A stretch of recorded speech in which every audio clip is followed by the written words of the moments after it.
let's do like a nice warm welcome. An actual one. This is our audience. Hello. Welcome to the Confidently Uncertain podcast. Yes, hello to that show, the show we are in, Confidently Uncertain. And it's a podcast, and we are opening the door.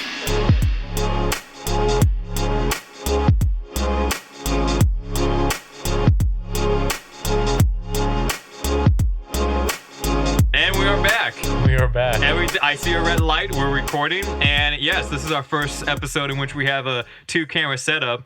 And thank you. You said 2-camera? You said 2-camera setup. I'll fix that. Let me just add let me just say mic, and be all like, here, wait, give me a second.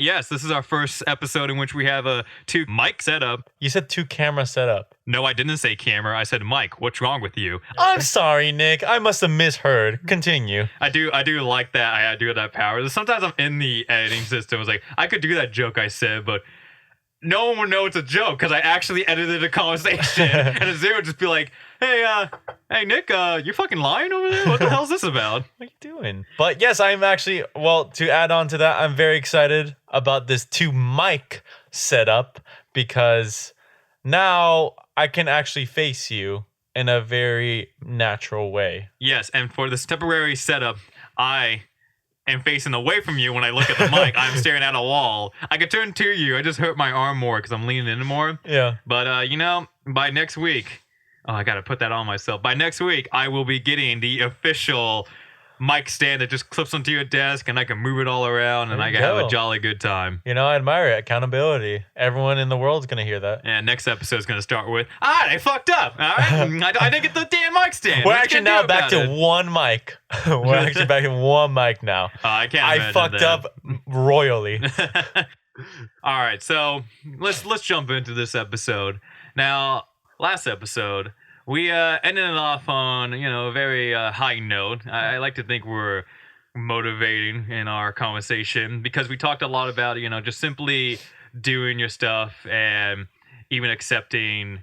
I think we touched on this part a little bit, but accepting, and if it doesn't turn out the way you wanted it to turn out, then you still did it. And just release stuff that you think is okay. Now, I think I should mention, does that mean I personally have released everything I have created?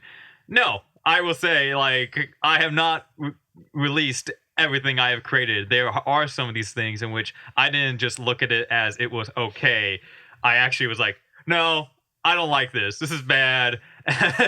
And now I'm just like, I'm nervous. I showed other people, and it's like, yeah, they didn't like it either. So I kept it to myself. I have projects on my drive because I'm like, hey, you never know, but I haven't released them. And I'm just talking about things of recent. This is even things I did years ago, back in 2015.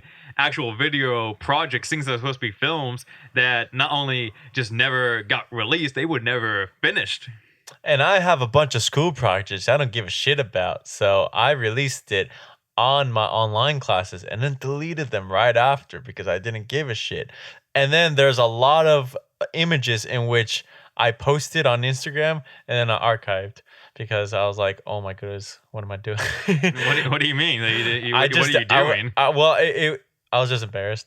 I was like, when you look back at a certain thing that you did in the past, and you're like, oh man, that, I don't know. I know it's memories, but that maybe it's just me. But for my Instagram, it's technically a portfolio, right? I don't want that to be seen by a lot of people, maybe even in the industry. And that was a couple of years ago too. That was 2016. I was still growing, right? And I still am growing, but I feel like now I'm getting a better grasp by everything. But yeah, there's a lot of projects actually that are still on the back burner. For what you said, there's actually a reason why there's things I do not delete because I think about how it's like an older, cringier me, and it's this moment no one knows who I am. I could delete this now, and no one ever has to find it again before, delete it before someone just saves it on there. but I do keep it online because I kind of like the idea. If someone went way back, they'd be like, oh damn, Nick was just a cringy kid like the rest of us. Like Nick made bad projects and low quality stuff, and hey, yeah, that's where he started out. You know, because there's a lot of times we just think someone just started off with their best work every time. Right. So that's why I like to keep it there for Yeah. someone to give that kind of you can see the milestones on my creative path. I think the only time I have that would be on like my personal Facebook. You can see a lot of painting like picture of my timeline that like, oh man, it's horrendous. But I keep it there, one, because I'm too lazy to go back and delete it. Oh, it's a lot of work. Yeah, and two, like that is, I think, well, since that one's private, that one's Facebook is whenever I share something on Facebook regarding to my art, it's more like a show and tell for my friends, you know? Yeah. So I kind of vary it up differently on Facebook versus Instagram. So I guess in Instagram, that's where I'm more specific about my preference of what I show. And I could get it too. Like you said, the professional portfolio against your own personal account. Right. I think if it was something like more professional, I am double thinking about, what am I actually showcasing? Because someone might not know, this was something done 10 years ago, you know? This was when he was a teenager. Maybe they will, but also, what if that was the first thing they saw when they came in? I remember this one guy. At my old job. He asked me what I was doing. I said, I'm making a script right now. And he's like, do you do film? I was like, yeah, I do film. I was like, I do film too. And he was actually in the building filming something. So he's like, yeah, man, let me get your business card. Like, I don't have one. He's like, I got a business card. So he gives me his business card. I get his name. I get a website, which leads to, I think, a YouTube channel. I don't know if it was like a website to a YouTube channel or it was just a YouTube channel. But I get there, and the only project he had up there, I don't know if you call it project, it just said the world's best Arnold Schwarzenegger impersonation. And to be honest, it wasn't the world's best. Hi, I'm Arnold. Get to the chopper, please. and I just think about how that was the only video he had. He had business cards before he actually had the stuff he wanted to showcase as himself.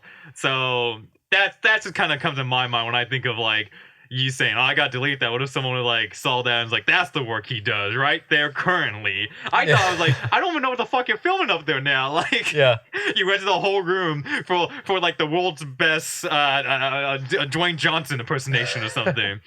You know, also, I don't know if I ever told you this story, but one time I actually applied to a job, a studio, without using my DeviantArt without knowing.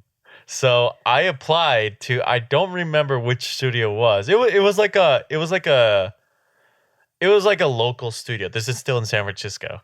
And I applied with my school portfolio because they started saying in school, like, okay, go start applying, you know, go see where you want to go. Like, you know, you're going to get rejected and all that. So I'm like, okay, I mean, I guess I'll do it. Whatever. That's, let's see what happens. And I actually got an email back from one of the studios. They're like, hi, Azero. We like to thank you for applying to our studio. Unfortunately, we've decided to go with forward with this process with someone else. However, a word of advice: maybe don't use your DeviantArt from 8 years ago to apply to this type of job. It doesn't really. Basically, they were saying it was shit, and I looked at the link. Oh my goodness, I had. It was literally like when I first got my tablet. Like there was a picture of what is it? M. Bison. There was a painting I did of M. Bison who had like skin of a Twinkie, like all yellow and everything. And I thought it was like the coolest shit ever. And I posted on Deviant, and I'm like, oh my goodness, they saw all this. I wonder if they saw my actual portfolio. I actually kind of hope they emailed back and said, you know, we get many resumes. We rarely get them from middle schoolers. And even though we won't hire you, we do think it's absolutely amazing that you had the courage to apply anyways. They send you a gold star attachment on the bottom. Honorary employee. You'll get far, kid. It's like they give you a badge that doesn't actually unlock anything, but it has the company's name on it, has your face, has your name. But you can't get in the building with Here's it. a voucher for Burger King. So yeah, we have our failures, and yeah, we may have posted some things, and we have deleted them, but I think it's still like keeping that note that we have posted them, we have shared them, and it was basically like once we kind of like saw our new accounts, once they get like saturated, once you see like, well, now I do have stuff. So the advice from last week was more like, if you don't have any of that stuff, well, start making that stuff. Stop posting it, because it's better to have something there than nothing. And you never know what people are gonna like. Personally, if you go to my YouTube channel, Vicario Studios, it has one sketch video and one short. I don't even know what to call it. Maybe it's also considered a sketch. 2 short films, but the latest thing is an editing project I did for class that the class liked, I liked, but it seems like nothing I've made before. It just looks like a total like almost shit posting. I didn't even care about the quality so much, and it does get me that sometimes I'm like, if someone comes to this page, the first thing they get is not my short films. The first thing they get is not the best type of comedy I could do. They get this video, and it could steer them away. It's in the back of my mind, but it's still in my mind how I think, well, people did enjoy it. And at this point, I only got 5 videos. It's not like my great work is buried. You got to scroll down really hard to find my short film. I was like, no, literally, it shows the video, and it shows my other works right below it. And I even correctly labeled them. I think that's also crucial to do. I relabeled them, whether they're short films, sketches, and I didn't even title that editing project, the most recent one, really a title. I just said, so my editing teacher gave me some footage, and I even posted like descriptions really just, I own nothing I use, let's see how long it stays up. I'm ready for it to get someone's like, you gotta take this down. I'm like, it had a nice run, yeah, fine. But it's still up there, and it's in the back of my mind. But yeah, maybe one day you'll see it's not there anymore. But as of now, I'm going with the people liked it. I don't know who's gonna like it next. Yep. But now we're gonna get to the nitty gritty of our previous failures, our previous mistakes, and how we learn from them. I told Nick I was actually very excited to talk about this, because I feel like this particular subject isn't really honed in upon. There's successes, right? But I feel like it's just as important to talk about, I guess, your failures, quote unquote, because analyzing certain aspects of your failures and your mistakes helps you move on much better to what you're doing now with your craft and everything like that. So it's just one of those things that I always try to look back upon and like really reflect. Yeah, and that key word you said there, right there, the analyzing. Yeah. There's a quote out there that's called, "When you lose, don't lose the lesson." And I think it's something to always, like, you got to keep it in mind when something doesn't work out. Like, see if there's anything you could have gained for that doesn't happen again. Now, of course, not every failure gives you something new and to know, but you never know what you'll find. And I think let's dive into that a bit more. You cool if I start with like go ahead? Because I posted a picture today on our social media, and it is of our very early YouTube crew. It was me, you, and an old friend of ours named Drew. And now it sounds like a nursery rhyme. Me, you, and an old friend named Drew. We all went on a skiddly do. But what was it? Yeah, the YouTube page was called Last Minute Productions. Mm-hmm. And you will find out on my YouTube video, like the only video we ever made, my YouTube channel, but the only video we ever made that has the title Last Minute Productions on it is But Wait, There's More. And that's because it kind of worked kind of backwards. We made the video because I got a camera, I wanted to make a video, and I wanted to just create right there. And I had the script. I was like, let's do it. And I got the people who were willing to do it. I think I should also note that wasn't even like the first video I tried to make. Yeah.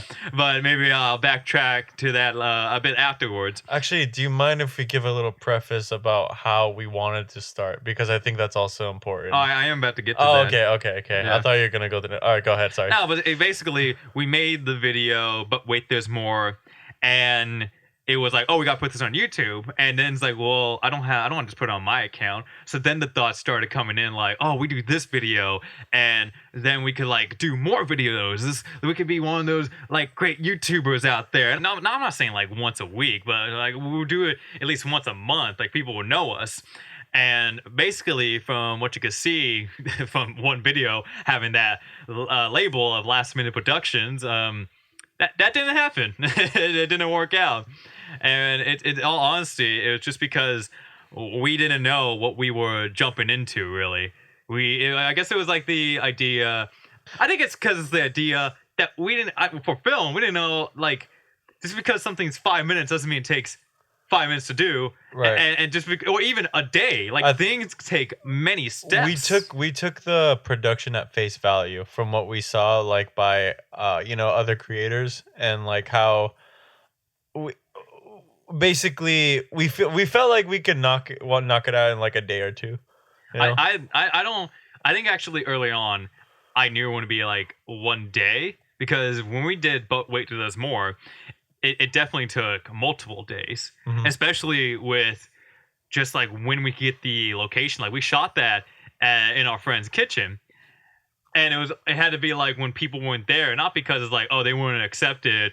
It was more just because it would cause like too much disturbance. We don't want to get in people's way. Yeah. So it's like what we talked about with Sully Burke. Everywhere we filmed, it always had a time limit to it, and we always see just how much we could actually do. And sometimes jokes are just made on the spot, or things just came in last minute. It's also because we wanted quality stuff, because from quality from like visually quality. Yeah, well, from early on, what we kind of agreed, like me and you both started that, right? Like we want to do this. I was there when you bought the camera. I was there from like kind of the beginning of your stages of, I want to be a filmmaker. I want to do this. And one of the first things that you really wanted to make sure that you got right was the basic aspects of like the quality of the camera, the quality of like even the composition, just making sure everything made sense. You already had that instilled from the beginning. So I feel like that also played a part. What exactly do you mean like by composition? Well, also like the angling of the camera, right? Making sure it like made sense. If like I remember when you were planning for the what was it? The Ottoman one? I forgot. That's again the the film we haven't talked about yet. Trapped. Yeah. Yes. So a little quick dive into that, but Trapped, I remember when we had to do multiple takes because you weren't quite satisfied with like one, like how the camera was positioned, because it's like, oh, I moved a little on this area, I want to do this, I want to make sure that the lighting's right on Richard's face in this part. So you already had that instilled. That's what I mean. So with that, and it's not a bad thing, I think that's also why it took a lot longer, because you wanted something more than just like a simple snapshot or like a simple take. And I think that's probably where the downfall was there was this thing I wasn't honest with myself about what I wanted, because I said it like I just want to do sketch videos, like just filming however, but in actuality it's like I really did care how it was filmed, and I just wasn't honest with myself, and the expectations that I gave myself just weren't honest, because things will always say like, oh no, it's just gonna be a simply filmed video, like we don't need to put too much, it's gonna be so little from everybody, and it ended up taking up a lot. And I guess that's kind of stuff that would bug people more, is if you tell them it's only gonna take a hour of your time, and it actually takes up like a whole fucking day. Like if you tell someone it's gonna take an hour of their time, even if you just take 2 hours instead, it's still gonna let that person, like when they're past an hour, they're gonna be uncertain now. They're not sure about you, and they're gonna get a little annoyed because now they don't know when they're leaving. Yeah. It's just complete honesty. Now, if anybody works with me, and they ask, "Well, how long did this take?" I'm like, "Just free up your day. No, don't plan your day. Play don't it safe. Yeah, don't get a Play it doctor's safe. appointment that day. Like, Yeah. I want you to be here by 3. And to be honest, if everything goes smooth, maybe it could be done by this time. But every time I've filmed, nothing has gone completely smooth. I don't even know what the fuck even happens, to be honest. Just all of a sudden, it's just like, okay, we got the camera set up. All right, let's see, it's 10 a.m. Okay, then we just zoom in a bit. It's midnight. That's sweet. All right. I feel like it's almost, oh man, like from the sets that I've been on with you, and like even like with Hyde, always something will always go wrong. There's never a time, I guarantee you, in any film crew that something like a day has gone like completely well with the guidelines, with the outlines. There's always going to be something that's like just goes just goes kaput. Yeah. And to bring it back a bit, when we started off early on with Last Minute Productions, there was this that we didn't even know what these titles were for things, because again, we're just friends trying to make videos, and we treated it as essentially we were all the directors, and you could have multiple directors, but we were two different we were different styles of directors, and we also didn't.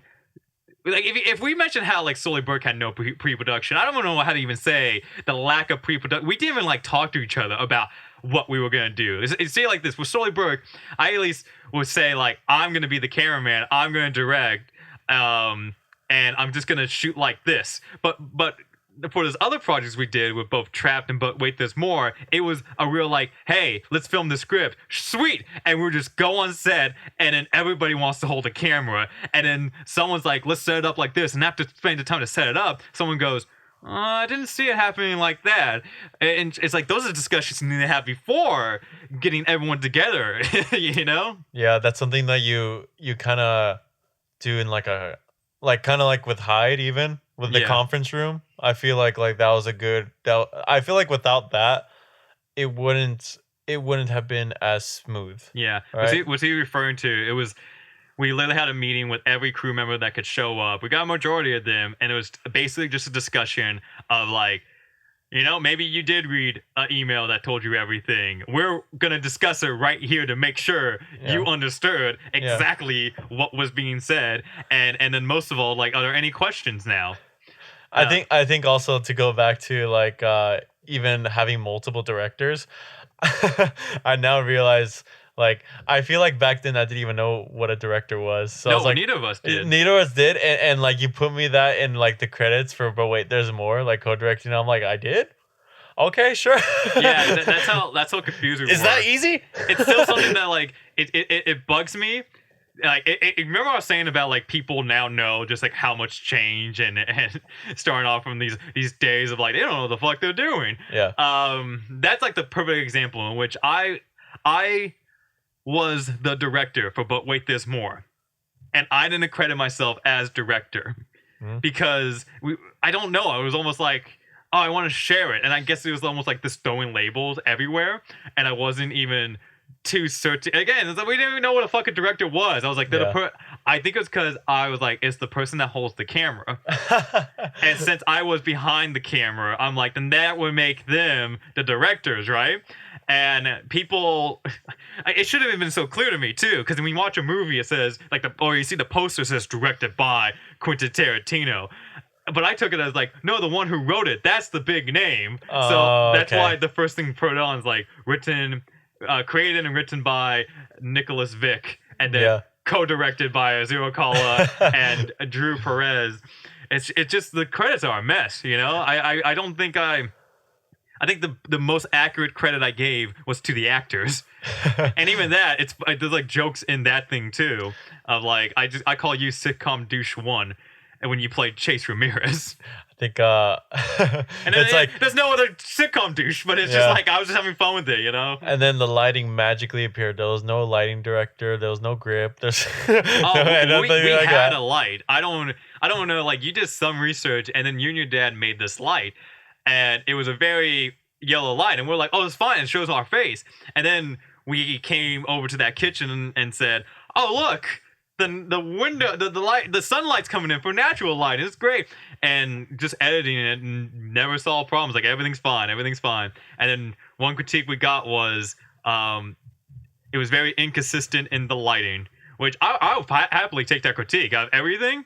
Like, yeah, it's fucking great. Yeah, I didn't know shit what cinematography was, and yeah, I edited and saw one was yellow, one was white, and my eyes just didn't pick it up or care. They just said, I can see my face, I can see my face. Sweet. And for what it was, I'm happy that was the project that got the lighting mistakes. Like, it's perfectly fine the way it looks. Yeah. But then right after that, that's when we started doing the research on lighting and seeing the importance of it. Right. I actually didn't even notice that until people pointed it out. But I will say to our I guess to our credit, at least the lighting that was in the scenes were pretty decent. It wasn't like there's only like one that I could think of in which you recorded yourself. Like one to like kind of like pausing. Oh, yeah, it's really blurry. Yeah, it's super blurry. Like you had to, but you had no choice but to do that yourself. Yeah. So, but I did have a choice. I didn't have to do it that day. I had this thing in which I kept telling people it's going to come out this day, and I was getting to that deadline. I was like, oh fuck. Yeah. And I was noticing these things. Like I'm not like the ending was almost like hastily put together while editing because I was thinking. Well, even the intro, the TV scanner, because we did it all, and then I was like, whoa, I don't like. How should this even start, actually? And how should this even end? And so I'm just at my house, just filming these things. And that one, when it's like, there's a voiceover saying, but wait, there's more, and it doesn't come out of my mouth.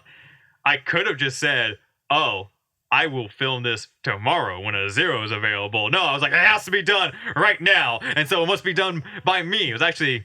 I quote unquote helped by my mom, but I think she was so confused on how to operate this camera. I just said, I'm gonna press this button. You tell me if I'm in it, and that was my mistake. I asked her like, tell me if I'm in it, and she. You look very handsome, son. Yeah, stop it, like, mom. My mom just thought he's in the frame. She didn't really know what to look for. You know. No, but other than that, I think we actually overall. When I shared it out to like my brother and even his friends and other people who were like kind of studying film, that was overall they said like the cuts and like the style was actually pretty nice. It was very consistent. Yeah. So I'll give that's give yourself that credit. That was really nice. Yeah. And to bring it back to you and what you were saying about like when I was directing, there was a certain style I wanted. It's the same thing with editing, and I didn't even know it. To be honest, I was just like, I just wanted to look this way, and I couldn't really put into words what I was attempting to do. I even thought like the editing I was doing was just the basic editing, but and then yeah, I was the editor. The credits don't say who the editor is. Again, we didn't know anything about titles, and everyone asked me like, who edited it? It was great. And I was like, well, it was me. But why is that? Is that important? And they're like, yeah, it's like you said, there's a style to it that I wasn't even aware of. So it's interesting to think that I was directing before I even knew what directing was, and I had it in me without even able to really express it. It was just when I said I wanted something filmed, you guys would set it one way, frame it up. And it would be exactly what is needed. It's like, oh, look, it's showing Ryan Peterson with the bottle, and he's talking. And I'm like, no, I know it's still doing what I want, but I don't want it that way.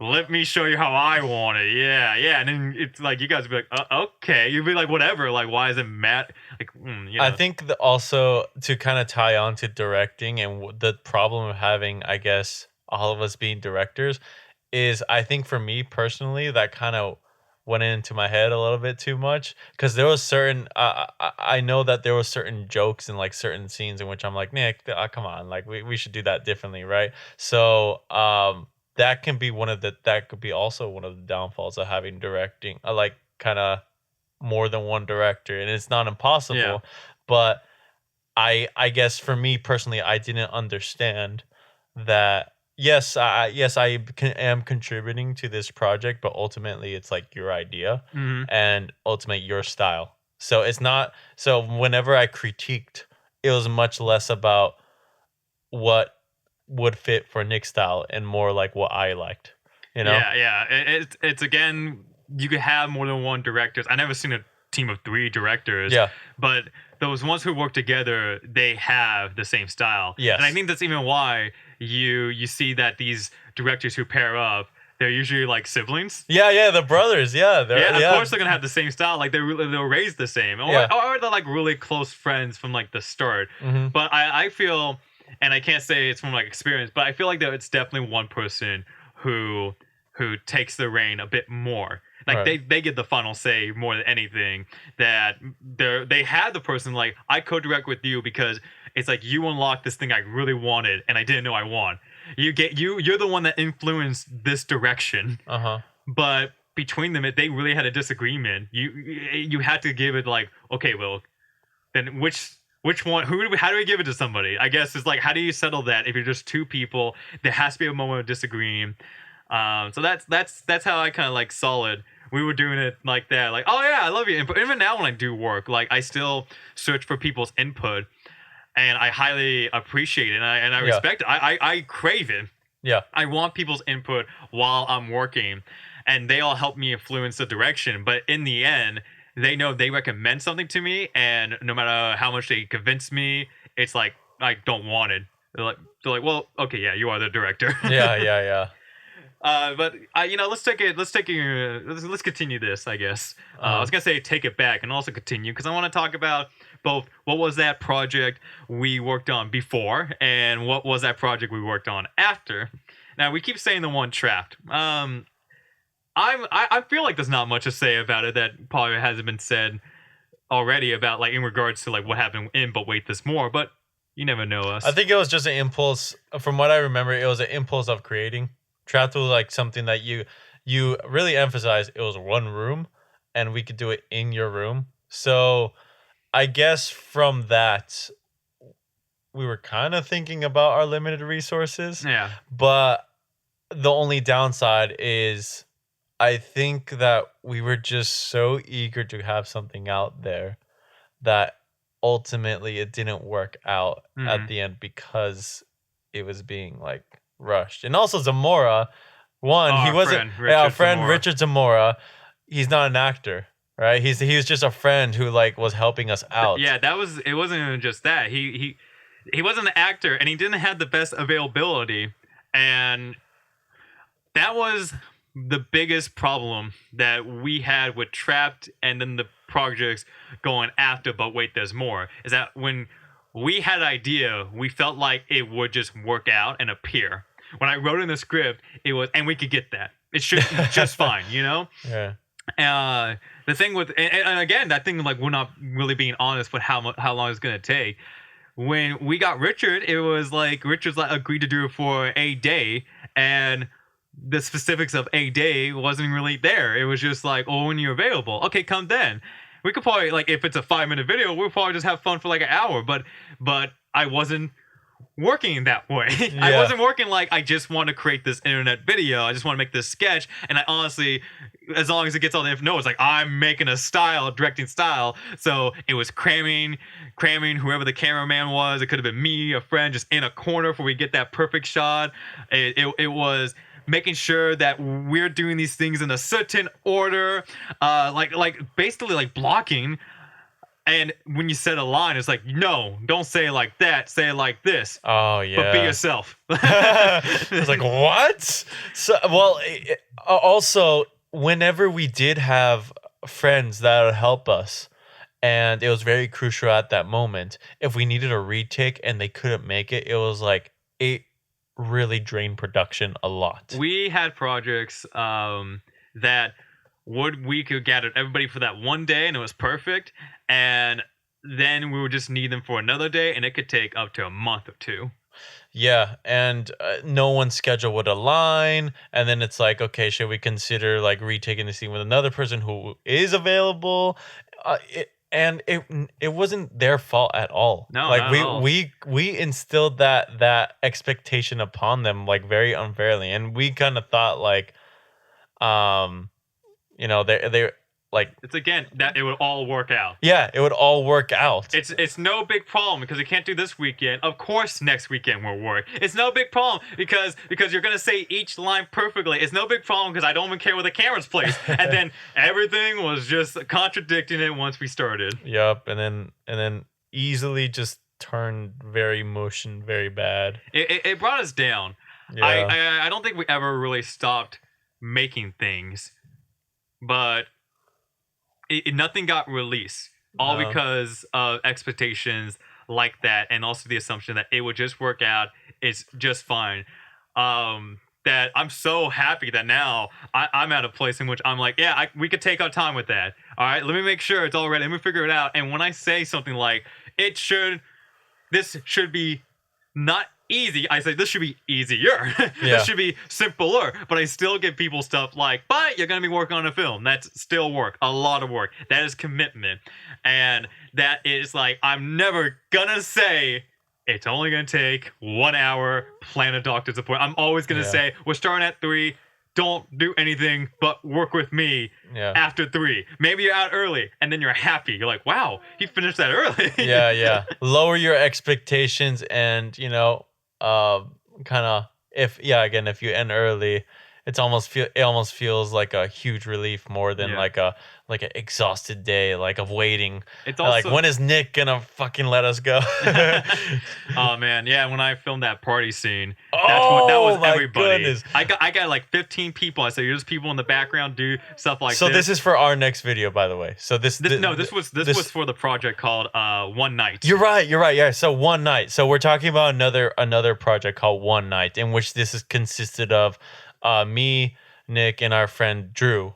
This was like our third failed project. Which one? Let's see. So after But Wait There's More, we wanted to do another thing. We're like trying to figure out like, what's the next project? And I think it was I can't remember what it was called. Well, apologies for going back and forth, everyone. We're because we have points. We might be mixing it up. Yeah. But I do remember there was one video in which it was all about like, I kind of wrote it with like this 90s type of plot with it, like this guy is completely oblivious when girls like him, and well, fuck, I can't remember. Okay, what was it? His friends want to help him out, and they're like, let's go to this party where that girl's gonna be. And basically, halfway through, it just changed to like from this plot of these 4 friends to this. They're just at this party where this random shit happens. Yeah. And I will say, there's still some funny things in that script, but overall, that script fucking sucked. Oh yeah, it definitely did. Like someone even I upset someone and then they tore into the script and I was like, well, what do they know? They're just saying it because they're angry. But then like a year later, I reread it. I was like, no, they weren't just angry. This is like, yeah. I do you know? Wait, who was it? Oh, you don't have to name drop. Then I won't say it. Sorry. Do I know this person? You do know this person, and like the reason they were mad at me was like completely warranted. But I just found that kind of funny, we asked, can we film this script at your house? Because she was like, oh, if you ever want to film something, I got this cool house, cool place, you guys could do it here. And then she just said no. We're like, oh, why not? And so I mean, silver lining of it all, I got the reason why she didn't want to film in there. Because she just was like, this is terrible script. I do not want this filmed here. This sounds like a lot. Goodness. So, going back to the subject, there's a little bit of side tangent. There was a story. Yes, there was a story. There was one story about this. They were like they were going to go to this party. Wacky shit happened, and I forgot what that was called. I can't remember for the life of me what it was. What was called? The party one. That's what I would call it. I thought that was no, because then there was another one that had another party. One Night was a different one. I think we literally had the same character just written in 2 different scripts. Our failures are mushed into like one freaking blur. It really is, because if you think about it, we just kept working with we try to work with the same people, try to work with the same locations. Yeah. And so there was one that kind of like that starred Drew being that guy who was oblivious, and then a new script got written, and I think like what I saw was a problem with that first one with Drew being the star was like we were working with people who we couldn't rely on, because people were all eager to say like, I want to help with your project. Yeah, I'll act. It sounds fun. But they didn't actually know what they were getting into, and we didn't even know what we were getting into. Yeah. So, but nowadays, someone's like, "I would love to help." I'll be like, "I'll tell them everything. All right, I'll tell them each thing, and I'll be like, so are you willing to do that?" Yeah. Just double checking. All right. Let me tell you the bad things too. Let me have said when it can get bad. All right. Because when it gets bad, I still have a good time. When it gets bad, will you have a good time still? I'm not gonna be the bad guy at the end of the day. Okay. I told you this shit. It really is like that. But again, back then it was like, you want to help me out? Get in here. Yeah. Yeah. It was just like scary. Like, yeah. Who can we trust? Who will come one weekend and come the next weekend? Well, to kind of okay. So going into, I want to talk specifically about that night. Well. Or which one? I'll speedrun it, I swear. Okay, cool. This is me speedrun. So there was one with the party starring Drew. Right. Then there was another one in which the reason it was like similar but different is now I wrote only people like that were in our immediate group. Actually, more like who were in our YouTube team. Yeah. It was like started you, me, and my girlfriend at the time. Okay. Yeah. And I was like, let me test this relationship. They committed to me. They committed to do a film with me, and she was on board with it. Yeah. And it wasn't even her fault. It was really like everything fucking else. Yeah. And then I think after all that, oh no, I think our next video was actually wedged between these two videos. But there was one called Our Next Video in which we're like, it only starred the people who were there for But Wait There's More, and it was just about like, how do we make a video? And I said in the podcast before, that's a very cliche idea. Not that it's been done millions and millions of times. It's just that every filmmaker will think of that idea and possibly attempt it. But those were like the three ones that were all tried until it was like, man, I just don't fucking know anymore. Yeah. And then I took my first film class, did Solely Burke, and yeah, that's why there's a big old time gap. Yeah. I think Coffee, the Coffee video came out before, but that was actually from a failed video. Yeah. But it worked out by itself, so that's why you wanted to keep going with that. Also a lot of you actually fucking splashed coffee into my face. It was cold, but I did get punched in the ankle to simulate a real screen that would make me jolt up. There was prep work for that. There was prep work. Yeah. We wanted to make sure it was surprised. We wanted to make sure it was genuine. But I want to. Okay, so I want to go into that party scene. So the one in which we had all of our friends in your backyard, and we had them all herded up, pretty much like a party scene. And we wanted them to like act natural, act like they're in a party, and act natural, but don't make any actual noise, please. Exactly. So we're giving act natural, but you stand here and you walk this way when we say action. Like we're giving them all this direction that like is such bombarded on them. Now that I think of it, and there was a point in which one of our friends, actually Zamora, would not shut up. Right, would keep talking and like keep disrupting. I remember how mad you got because like you were like Zamora, shut the fuck up. Like you really wanted to get this done. You really wanted to get this like set in stone. And I like looking back at that, what we were just talking about, like we really forced that upon them. He did tell me. He said like, to be honest, he vouched at least one other person were just very annoyed. Yeah. That because it's just like they were very clueless. They came here and they wanted to do. And when they asked me, I would kind of like give quick answers that didn't answer everything. And you know, I'm very stressed out, so some of it came with attitude to the point where he's like, well, I don't know what the fuck to do. I guess I'll just do whatever. So I can see it being like it goes from like everybody, you can all be good now, and then it's like, hey, quiet! Yeah. So that's what I mean. We're bombarding them with direction, and in which everyone's on their toes, like, okay, whatever. Yeah, and imagine if we just had like, if we just had an honest conversation with them, and then did all that prep, like even had that meeting before, like, all right, you're all in this. Just letting you know your obligation. It didn't have to be a fucking meeting. It could be like, here's an email that's gonna describe everything, or here's literally a sheet right here that's gonna say, when you agree to help me, it means you agree all this, and if you don't, I'm kicking you off the set or something. You know? It could even be like a little type of toast, like, hello everyone, just real quick, just wanted to recap. So we're gonna be doing this, and this is it. Does everyone understand?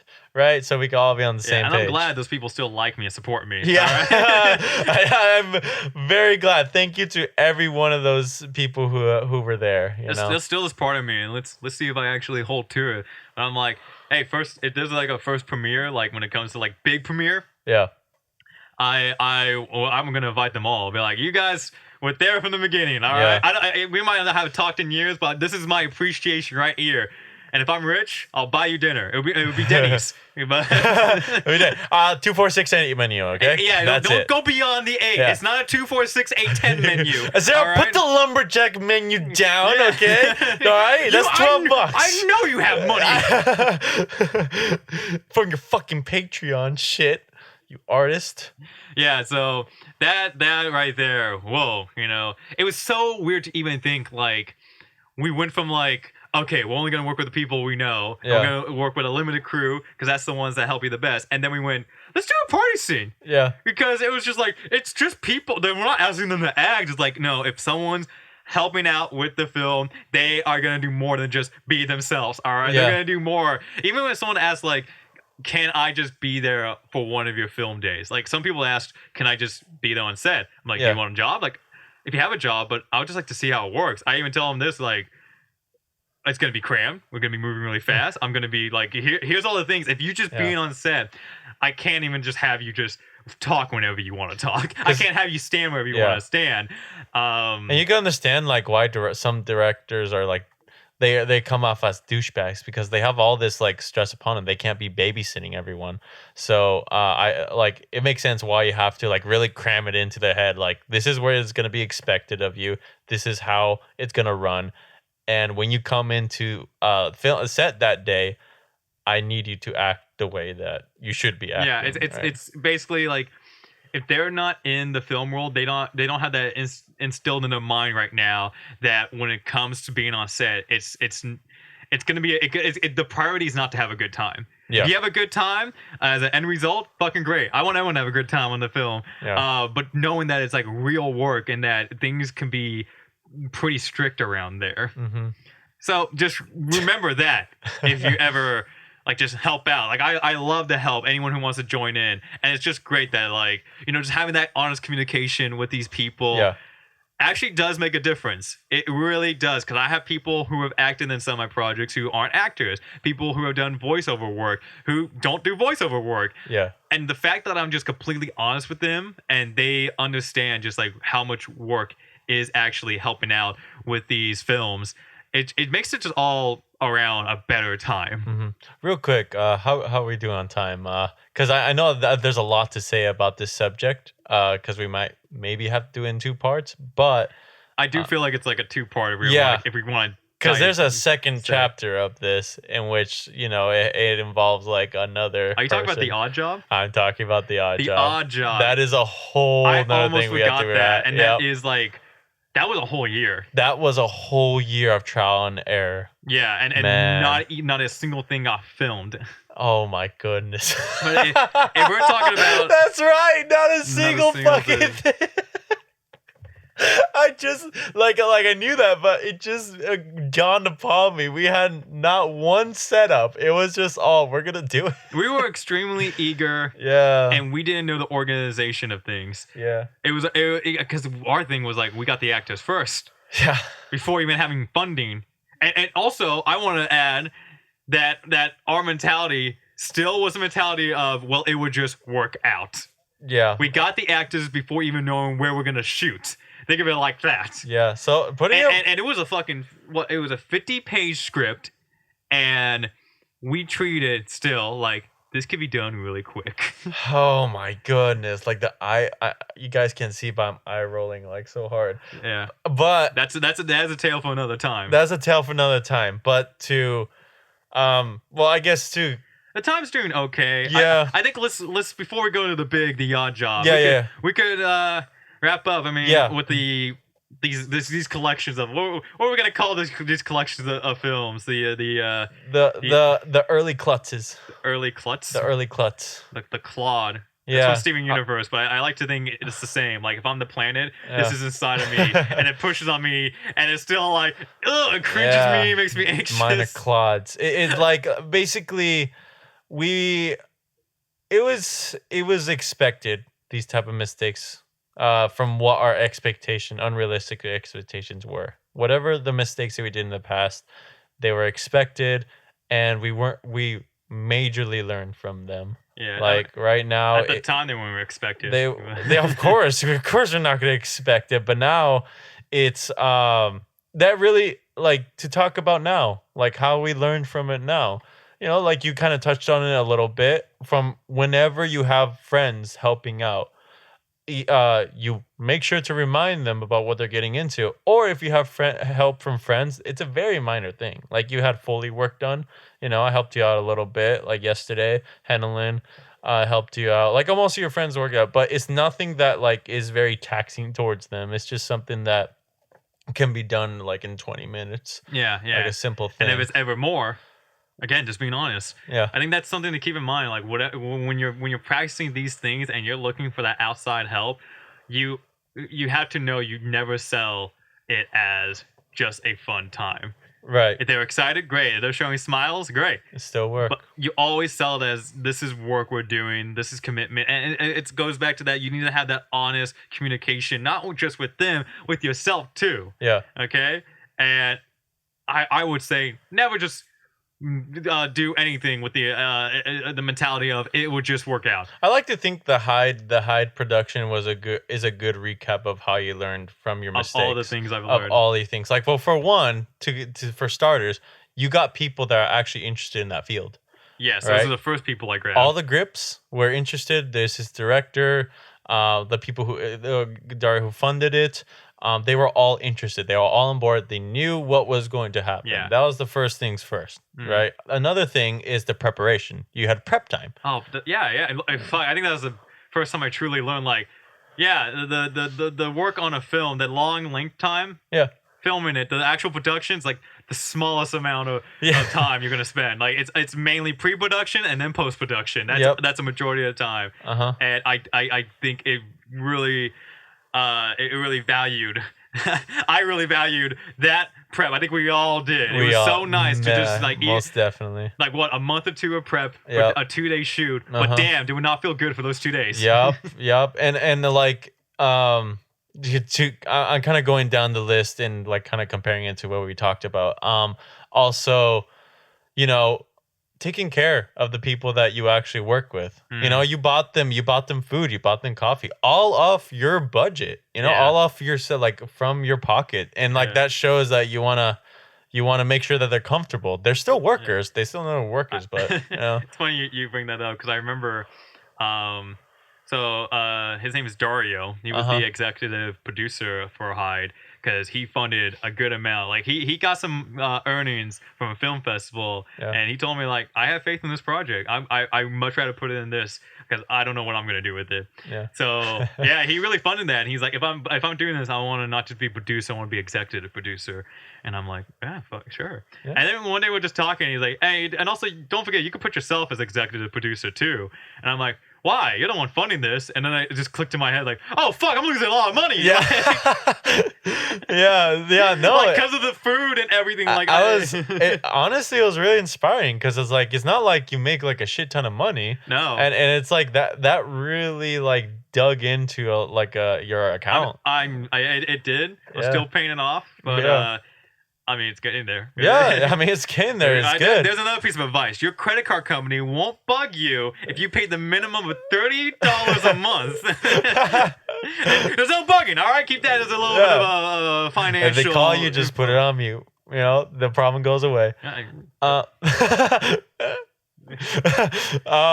Also, you were realistic on what you can do versus what... You wanted to take control of everything before.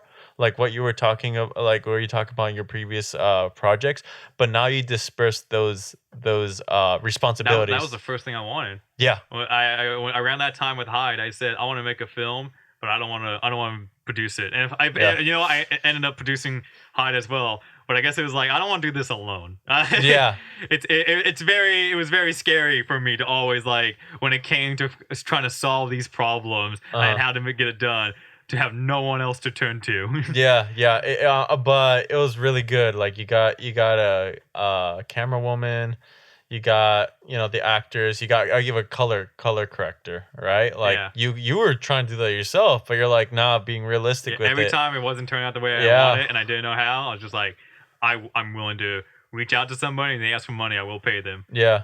And also, majority of them did not ask for money, and thank you so much. Oh my god. Oh my god. Just think on the budget I have of not the one to make a short film. All right? That's the budget. All right, that these people just like because I want to work on a film and I like this story. I'm like, my god. Thank you. And you know what? I'll return the favor. All right, any way how. Yeah. Okay, just not that way. This is the way. Whatever the worst thing you thought of, don't. Not that way. It's kind of like I want to make my own short film. Not that way. Yeah, the worst shit you'll find. I'd rather massage your toes. I'd rather clean your nose. Your creative Can I rhyme again? Can I rhyme again? Massage your toes, clean your nose. Yeah. You have no foes. Yeah. No, but because people took time out of their days because they also have full-time jobs. They also had like other stuff and like. You know, I'm speaking myself as well. Like, thank you guys. Like, I hope every single one of you are able to get something from that experience. And I'm excited. I want to work on one of their projects. Yeah. When they contact me, I'm ready. Yeah. It's great. Like, and even with this, I don't know they're listening, but don't act like you're not welcomed here. I want to get each one of you on this show if I can. It would be nice. Oh man, to hear but yeah, Nick, you were a dick on set. I just want to get it recorded. It'll get the views. Like the actual like drama going on here. Yeah, but and also they also said, hey, tell us when you have another script so we can. So great. It's so man, like. The film community and just the creative community like that, it's just so inspiring to be around. Yeah. It really is. And again, it humbles you. You can't thank you guys enough. Mm-hmm. I know it's like your film, but like also. If I had to say it fast, I actually never say, I rarely say your if I even have like one other person joining. I mean, I may say I'm working on my short film. Yeah. But I never see it as just mine. Yeah, I'm always gonna call it like it was a group project. If I had the whole team here, I wouldn't say thank you for helping with my film. It's like thank you for helping with our film, and our film is looking great, and our film is coming out this day. Yep, and hopefully one of these days when Hyde is done, we'll regroup. Yeah, that'll be really fun. Yeah, I would love that. Yeah, but with that, it's has become a bit of a longer episode, but. It's just because shit. Look, a lot of failures happened. A lot, and we recovered from it. We learned from it. Like we said. Love talking about it because it's like it's still it shows us how far we came. Exactly. It shows us how far we came. Really nice. Yeah. So with that, tune in for next week where we're gonna dive into The Odd Job, a project that will come to fruition one day, but not the way we did it. You guys, I'm serious. You guys will have to tune in. Like prepared or like really we're gonna go off like there is like so many things we have to unpack on that one. That's why we have to make it 2 parts. Yeah So thank you for your time. We hope you have a wonderful day.